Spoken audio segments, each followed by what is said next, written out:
अस्सलाम वालेकुम my dear students. बेटा कैसे हैं आप सब? आई होप कि बेटा आप सब ठीक होंगे।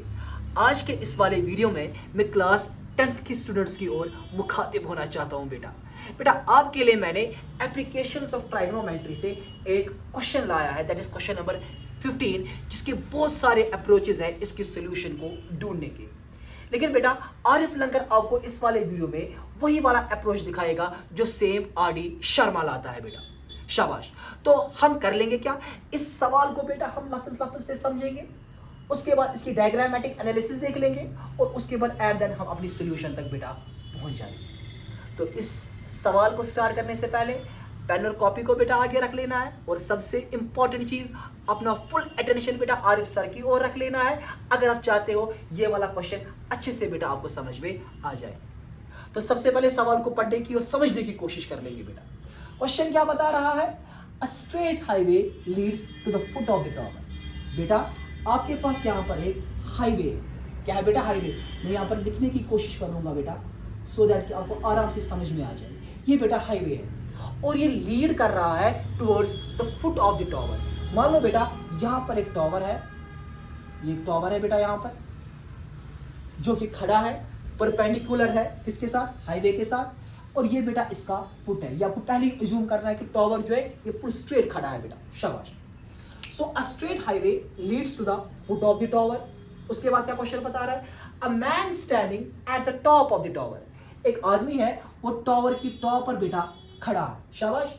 Observes the car eight an angle of depression of 30 degree. ये बेटा यहाँ पर इस सपोज यहाँ पर कार है, ये इस कार को बेटा ऑब्जर्व कर रहा है at an angle of depression. Angle of depression क्या बन रहा है? आपका बेटा का सवाल होगा, सर ये एंगल ऑफ डिप्रेशन क्या होता है? बेटा angle of depression is basically the angle formed between किसके बीच में? हॉरिजॉन्टल लेवल और लाइन ऑफ साइट के बीच में। मान लो बेटा ये लाइन ऑफ साइट है और मान लो बेटा ये हॉरिजॉन्टल है, तो यहाँ पर जो एंगल ऑफ डिप्रेशन है वो 30 डिग्री बन रहा है। उसके बाद क्वेश्चन बोल रहा है which is approaching the foot of the tower. जो ये कार है ये कहाँ की ओर अप्रोच कर रही है? टॉवर के फुट की ओर अप्रोच कर रही है with uniform speed. $1 million point इस वाले क्वेश्चन का। यूनिफॉर्म स्पीड का मतलब है विद सेम स्पीड, यानी इसकी स्पीड जो है यहां से लेकर यहां तक वो बेटा चेंज नहीं हो रही, यूनिफॉर्म स्पीड के साथ चल रहा है। उसके बाद क्वेश्चन क्या बोल रहा है, 6 seconds later the angle of depression of car is found to be 60 degree. जाहिर सी बात है जब कार आगे बढ़ लेगी बेटा, उसके बाद जब ये आदमी इस कार को ऑब्जर्व कर रहा है तब एंगल ऑफ डिप्रेशन जो है वो 60 डिग्री बन रहा है। और यहां से लेकर यहां तक बोल रहा है 6 सेकेंड्स लेटर, 6 सेकेंड्स की बात हो रही है, तो यहां तक इसको कितना टाइम लग रहा है? 6 सेकेंड्स लग रहे हैं। शाबाश। Find the time taken by the car. Car को कितना टाइम लग रहा है to reach the foot of tower from this point. इस पॉइंट से इस पॉइंट तक कार को कितना टाइम लग रहा है बेटा। शाबाश। सबसे पहले हम क्या कर लेंगे, इस फिगर की बेटा नेमिंग कर लेंगे। मान लो ये पॉइंट ए है, मान लो ये पॉइंट बी है, मान लो ये पॉइंट सी है और मान लो ये पॉइंट डी है बेटा। सबसे पहले मैं चीजें लिखूंगा जो गिवन है। गिवन है क्या? गिवन ये है time taken by car to move from D to C. कितना टाइम लग रहा है? 6 सेकेंड्स लग रहे हैं। और क्या गिवन है? एंगल्स दो गिवन है। मान लो बेटा मैं खुद यहाँ पर अज्यूम करूंगा यहाँ पर कोई पॉइंट है ई, सो दैट कि मैं एंगल की नेमिंग कर पाऊं। शाबाश। Angle E A D, E A D कितना है बेटा? 30 डिग्री है। और एंगल ई ए सी वो कितना दिया गया है? E A C 60 degree. और टू फाइंड क्या करना है? Time taken by car, time taken by car to move from C to B. C से लेकर बी तक कितना टाइम लग रहा है, यानी कार को इस वाले पॉइंट से फुट ऑफ टॉवर तक बेटा कितना टाइम लग रहा है। तो हम यहां पर करते हैं इसकी कैलकुलेशन। शाबाश। देखिए बेटा जब कार सपोज पॉइंट डी से पॉइंट सी तक जा रही है कार, तो इसकी कुछ ना कुछ स्पीड होगी। तो हम यहां पर लिखेंगे एज कार अप्रोचेस। जब कार अप्रोच कर रही है कहां से कहां? From D to C, from D to C जब ये अप्रोच कर रही है तो इसकी स्पीड कुछ होगी and you already know speed is distance over time बेटा, शाबाश। तो स्पीड किसके बराबर होगी, डिस्टेंस कितनी है dc और टाइम कितना लग रहा है 6 सेकंड लग रहा है बेटा। इसको मानेंगे इक्वेशन नंबर 1। उसके बाद कार कहां से कहां अप्रोच कर रही है, from the point C to point B, तो हम लिखेंगे एज कार अप्रोचेस फ्रॉम, कहां से कहां अप्रोच कर रही है, सी से लेकर बी तक। तो उस वक्त की जो स्पीड होगी वो भी होगी ना डिस्टेंस ओवर टाइम, और डिस्टेंस कितनी है यहां से यहां तक बेटा, वो सी भी है, और टाइम कितना लग रहा है वही तो निकालना है, वही तो पता नहीं है बेटा। मान लो इस वाली इक्वेशन को रखेंगे इक्वेशन नंबर 2 बेटा। चूंकि क्वेश्चन में ये चीज दिया हुआ है कि जब ये अप्रोच कर रही है फुट ऑफ टावर, ये जा रही है यूनिफॉर्म स्पीड, यानी जो स्पीड डी से लेकर सी तक है वही स्पीड सी से लेकर बी तक है, क्योंकि यूनिफॉर्म का मतलब ही होता है सेम। इसका मतलब ये वाली क्वांटिटी और ये वाली क्वांटिटी जो है ये दोनों बेटा सेम है। तो अगर मैं कंपेयर कर लूं, कंपेयरिंग इक्वेशन नंबर 1 एंड 2, इनका एलएचएस दोनों का सेम है, क्योंकि स्पीड सेम है, यूनिफॉर्म स्पीड क्वेश्चन बोल रहा है, तो आरएचएस भी सेम होगा। dc/6 is equal to cb/d। इस वाली इक्वेशन को मैं नाम रखूं इक्वेशन नंबर 8, या आप इसको नाम रख लो इक्वेशन नंबर 3। यानी इसी से मुझे अपना खजाना निकलने वाला है बेटा। अगर मैंने काश किसी भी तरीके से डीसी को लाया इन टर्म्स ऑफ सीबी या सीबी को लाया इन टर्म्स ऑफ डीसी, मैं उन दोनों को कैंसिल करूंगा और एट द एंड में अपना आंसर निकाल सकता हूं, यानी मैं अपना टी निकाल सकता हूं, अननोन वेरिएबल टी में निकाल सकता हूं। अब इसके लिए क्या कर लेंगे बेटा, सबसे पहले हम 2 ट्राइंगल्स लेंगे बेटा, आराम से बात को समझना हम क्या कर लेंगे। मैं यहां पर लिख लूंगा इन राइट एंगल्ड ट्राइंगल, पहले मैं कौन सा बना लूंगा ए बी और D, in right angle triangle A B D. अगर हम right angle triangle A B D की बात कर लेंगे, इसमें मैं लगाना चाहूंगा बेटा कुछ ट्राइगोनोमेट्रिक रेशियोज, बट उससे पहले हम एक चीज कर लोगे, वो लगाने से पहले क्या कर लेंगे बेटा, अगर हमारे पास यहां पर जो एंगल ऑफ डिप्रेशन है वो 30 डिग्री है, और जो ये लाइन ए है ये लाइन डीसी के बराबर पैरेलल है, क्योंकि बेटा ये भी हॉरिजॉन्टल है और ये बेटा ये भी हॉरिजॉन्टल है, 2 हॉरिजॉन्टल लाइंस आपस में पैरेलल होती है।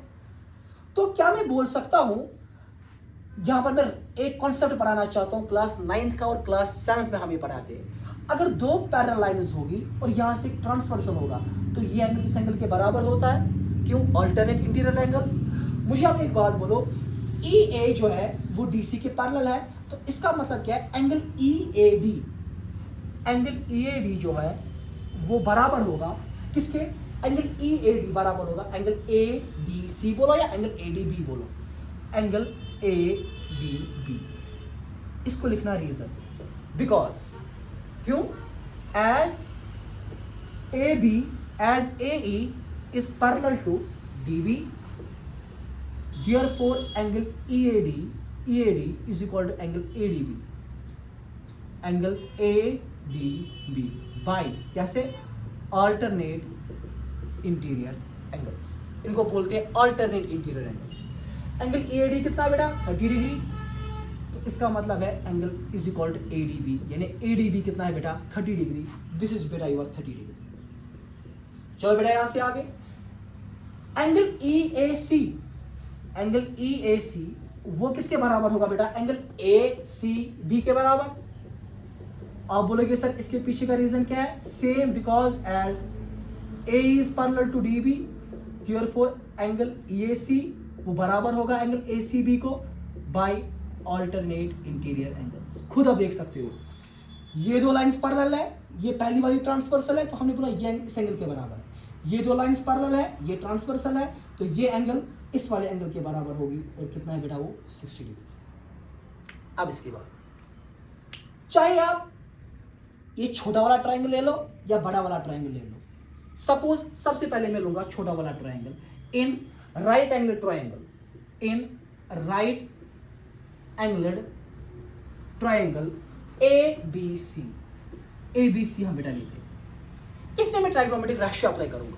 लेकिन यहां पर बच्चे क्या गोटा याद रखते हैं, सर सिर्फ टैन कर सकते हैं, नहीं बेटा, जो आपको मर्जी है आप वो ट्रायगोनोमेट्रिक रेशियो यूज कर सकते हो और अपना आंसर निकाल सकते हो। गोटा कुछ भी याद मत रखो, मैं और एक बार रिपीट कर रहा हूं, यही तो आर डी शर्मा की ब्यूटी है ना बेटा।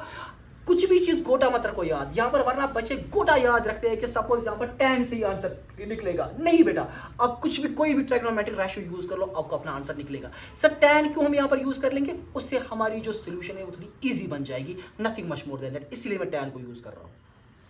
तो बेटा हम यहाँ पर क्या कर लेंगे, हम बेटा यहाँ पर आप कोशिश कर लेंगे सबसे पहले ट्रायगोनोमेट्रिक रेशियो यूज करने की, और वो भी किस पे, इन राइट एंगल ट्रायंगल ABC में। हम लगा देंगे tan 60।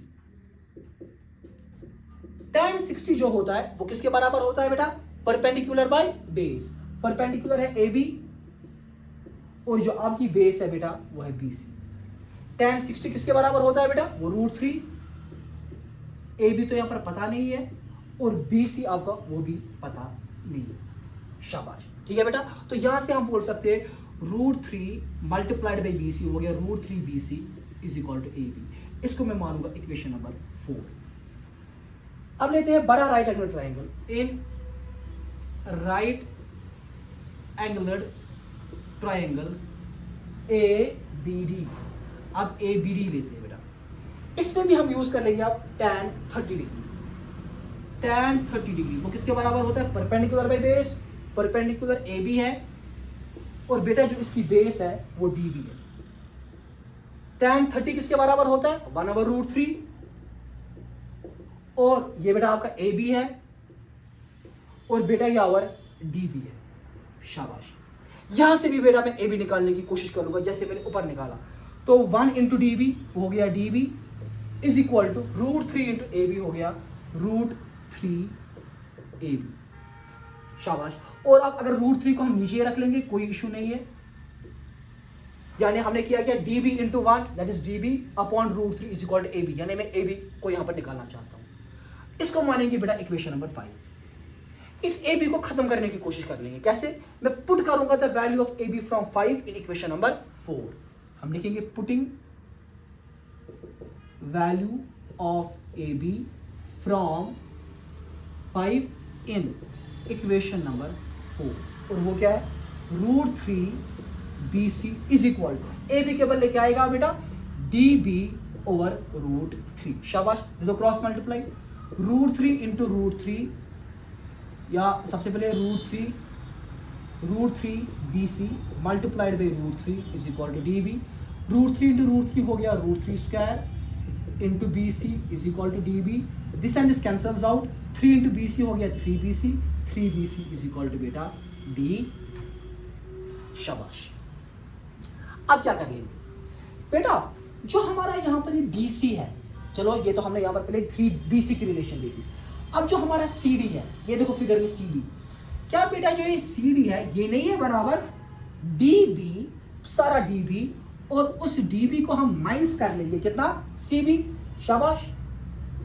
तो इसका मतलब है CD is equal to DB ऊपर ही निकला हुआ है 3BC माइनस CB लिखो या BC लिखो एक ही बात है। तो CD कितना निकला, 2BC। यानी पहले जो मैंने बोला था CD और BC की रिलेशन एक दूसरे में, वो निकालने की कोशिश करनी। अब क्या करेंगे, पुटिंग वैल्यू ऑफ CD इन, कहां पर पुट कर लेंगे, इक्वेशन नंबर 3 में पुट कर लेंगे। शाबाश, इक्वेशन नंबर 3 में वहां पर पहले DC है, CD DC एक ही बात है, उसके वाले में क्या लिखूंगा, 2BC whole divide by 6 is equal to CB यानी BC whole divide by T। बेटा दो cross multiply, 2BC into T is equal to BC multiplied by 6, यानी ये हो गया बेटा T निकलेगा यहां से BC multiplied by 6 divide by 2T, sorry 2BC, this BC and this BC cancels out, 2 1s 2 3s, इसका मतलब T is equal to 3 seconds. This completes our question. तो इसका मतलब ये है कार को कितना टाइम लग रहा था पॉइंट C से पॉइंट B तक पहुंचने के लिए, 3 सेकंड्स लग रही थी। अब लास्ट में लिखना सो दैट एग्जामिनर खुश हो जाते हैं सारी चीजों से, क्या, therefore the time taken by the car to move from point C to point B is equal to 3 second. जो मैंने ये ऑरली बोला ये लास्ट में लिख लेना। सो दिस वाज बेटा the solution of this question. बहुत ही इजी क्वेश्चन था। हाँ, सवाल का कुछ $1 मिलियन पॉइंट था क्या, एक ये इस यूनिफॉर्म स्पीड को समझ लेना बेटा, ये था सवाल। और जब इस यूनिफॉर्म स्पीड से मैं यहाँ पर इक्वेशन फ्रेम कर रहा हूं, या तो डीसी को या सीबी को एक दूसरे में इंटर कन्वर्ट करना, सो दैट कि वो लास्ट में कैंसिल हो जाए और मुझे अपना आंसर निकल जाए। और बचे ये बेटा, इस बात को बेटा समझने की कोशिश करो, बेटा इस बात को समझने की कोशिश कर लो कि बच्चे क्या करते हैं, मैक्सिमम बच्चे वो यहाँ पर गोटा याद रखने की कोशिश करते हैं कि सपोज इन दोनों ट्रायंगल्स में हमको सिर्फ क्या लगाना है, tan 30 या tan 60। नहीं नहीं, यही तो आरिफ लंगर बेटा आपके पास लेकर आया हुआ है इन चीजों को, कि कोई भी चीज गोटा याद रखने की जरूरत नहीं है। ये कोई नेसेसरी क्राइटेरिया नहीं है कि tan यूज कर लो। आप इस सवाल को किसी भी ट्राइगोनोमेट्रिक रेशो से बेटा सोल्व कर सकते हो। अलबत्ता tan से फायदा क्या मिल रहा है, उससे हमारी जो सोल्यूशन है वो अप्रोच उसका जो इजी हो रहा है, वरना हम कोई भी ट्राइगोनोमेट्रिक रेशियो से ये वाला सवाल कर सकते हैं। यही तो ब्यूटी है आर डी शर्मा की, वहां पर वो लिखता है इन सारी चीजों को कि there is it's not a necessary criteria कि आप वहां पर tan को यूज कर लो। आप किसी भी ट्राइगोनोमेट्रिक रेशियो से इस सवाल को निकाल सकते हो। बस चीजों को ये नहीं गोटा रखना है याद कि हाँ tan से ही निकलेगा, नहीं। लंकर ने जो बोला हुआ है that is basically the purified form of the system, जो मैं आपको यहां पर बता रहा हूं कि आप किसी भी ट्राइगोनोमेट्रिक रेशियो से इस सवाल को कर सकते हो। गोटा याद नहीं रख लेना है, यही वजह हो जाती है कल जेडब्ल्यू एग्जामिनेशन या फिजिक्स के क्वेश्चंस होते हैं जेडब्ल्यू में या एनटीएससी और ओलंपियाड के, बच्चा नहीं कर पाता है क्योंकि वहां पर मतलब पहले ही पता है कौन सा सवाल आएगा। तो अब ये गोटा याद रखो कि tan करना है, साइन लगाना है, कॉस लगाना है। आप कोई भी ट्राइगोनोमेट्रिक रेशियो यूज कर सकते हो। tan से सिर्फ हो रहा क्या है, सोल्यूशन इजी बन रही है।